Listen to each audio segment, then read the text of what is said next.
voyons ici comment faire le prédimensionnement d'une semelle isolée. Si nous pouvons parler de ces deux méthodes.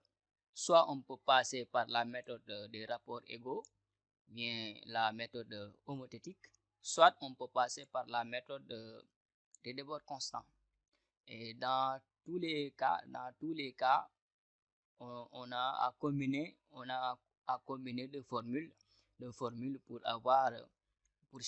trouver les dimensions de la semelle. Alors la condition toujours obligatoire avec laquelle on va travailler sur les deux méthodes et celle-là. Donc Q service, la contrainte l'état ultime de service, la contrainte sur le sol, la contrainte alors sous la semelle, c'est égal à N. Si l'on veut bien sûr pour le prédimensionnement N service à l'état limite de service, divisé par la section de la semelle. Donc S c'est égal à A fois B. S, c'est la surface alors de contact de la semelle sur le sol. Donc A fois B. Donc nous pouvons dans un premier temps, si nous voulons, par la méthode des rapports égaux, combiner cette formule Q serre égale à N sur S, donc contrainte égale force par unité de surface, et la combiner avec la méthode des rapports égaux. Donc les rapports égaux, cette méthode dit que A divisé par A, donc la largeur, la dimension A de la semelle sur la dimension du poteau, petit a, c'est égal à B divisé par B. Donc cette dimension B divisé par B. Alors une fois qu'on utilise cette condition, par exemple, une des deux méthodes, une fois utilisé une des méthodes pour sortir A et B, par la suite on pourra calculer la hauteur totale de la semelle donnée par cette formule H supérieur égal maximum de A moins A sur 4 plus 5 cm.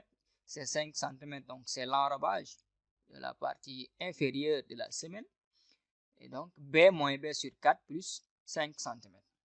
Une fois A et B trouvés, donc on pourra calculer la hauteur totale de la semelle. Alors, le maximum entre A moins A sur 4 et B moins B sur 4, ce maximum-là est appelé D. C'est la hauteur utile D. Donc, la hauteur totale de la semelle n'est rien d'autre que D plus les 5 cm là. Alors, un exemple, si nous calculons par la méthode homothétique, donc on sait que Q égale à N serre service sur A fois B. Donc la première condition. Deuxième condition donc qu'on a utilisée ici. Alors par ces deux conditions, on peut chercher une des dimensions de la semelle. Alors si on combine ces deux formules, on peut avoir B égale à racine carrée de petit b sur petit a, les dimensions donc du poteau qui sont supposées connues. Donc le poteau est déjà calculé. C'est pourquoi il faut toujours calculer le poteau avant de calculer la semelle sous le poteau, fois N service divisé par Q service. Alors Q ici est donné par les études géotechniques. Alors ici Q service, donc on peut prendre la contrainte du sol donnée par les études géotechniques. Alors si une fois on trouve B, on peut revenir ici calculer A.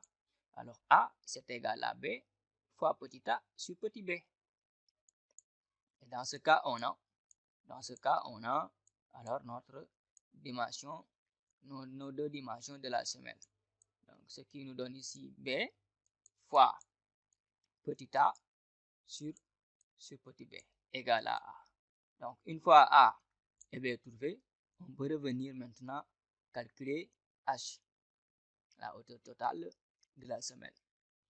Dans ce cas de figure où nous avons une semelle avec patin, ça c'est le patin, et ce tronc de pyramide, c'est le glacis.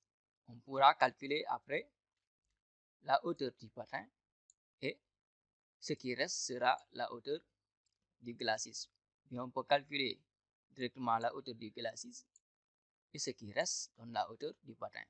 Donc on peut adapter la formule comme quoi que hauteur glacis,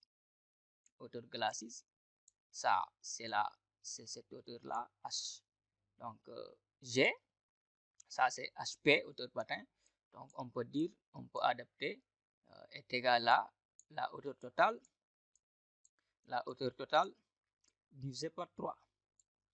Alors une fois qu'on a la hauteur donc du glacis, on va prendre un nombre entier. On pourra dire que donc la hauteur alors du patin, c'est égal à h, la hauteur totale, ok, moins la hauteur du glacis. Alors dans ce cas de figure, on suppose que on va dire que si nous avons une hauteur, on a déjà calculé par exemple h, il faudra alors on peut mettre un patin et un glacis dans le cas où la hauteur totale dépasse ou bien est supérieure égale à 25 cm. Quand nous avons une semelle de hauteur supérieure égale à 25 cm, on peut adapter on peut mettre un patin HP et un glacis. Donc moi je recommande cette méthode homothétique. Quelqu'un d'autre pourrait utiliser cette première condition combinée donc à la méthode des débords constants, cette troisième condition, et avoir une équation du second degré où il faudra calculer delta et ensuite calculer les dimensions x1 et x2 qui seront donc qui correspondent aux dimensions A et B.